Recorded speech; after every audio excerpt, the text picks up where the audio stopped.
हामीलाई कुनै सत्ता र कुर्सी चाहिएको होइन, हामी आफ्नो पेशा र कर्मलाई रोज्नेछौँ। देश राजनीति गर्नेले चलाओस्, तर आदरणीय मेरा अभिभावकजीहरू एकपटक सोच्नुहोस्, बिहान उठ्ने बित्तिकै कस्तो लाग्छ होला भ्रष्टाचारी र अनपढ नेता सदनमा, अनि हामी जस्ता केही गरौँ भन्ने नवयुवाहरू विदेशको भुमरीमा सधैँ चक्कर काटिरहनु पर्ने। कहिलेसम्म बहारू, कहिलेसम्म? के हामीलाई रहर हुँदैन होला र? दिनभरि आफ्नै माटोमा काम गरेर 2 पैसा आम्दानी गरेर ती घरको ताजा खाना खाउँ अनि बाआमाको सेवा गरौँ, साथीभाइसँग रमाउने आफ्नो जीवनको महत्त्वपूर्ण क्षणमा विदेशमा गएर अर्काको भूमिमा पसिना बगाइरहँदा हामीले रमाउने कहिले? आमा, हामीले रमाउने कहिले? आफ्नै माटोमा भैलो खेल्न कहिले घर फर्किने? कहिले? बुढेसकालमा? मेरो यो पीडाको किन हजुरहरूको कानसम्म हुँदैन आदरणीय बुबाआमाहरू?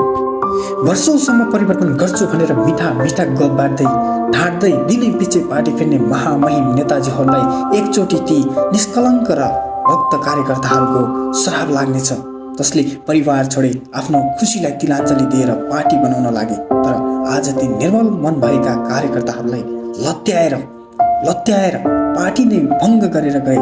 अब किन प्रश्न नसोध्ने? आदरणीय कार्यकर्ताजीहरू, मेरो तपाईँहरूसँग कुनै गुनासो छैन, बस एकचोटि प्रश्न अवश्य सोधिदिनुहोला। सन्दर्भ महाभारतको हो।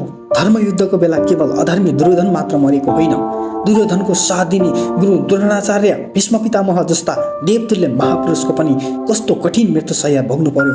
के त्यसैले यो धर्मयुद्ध हो?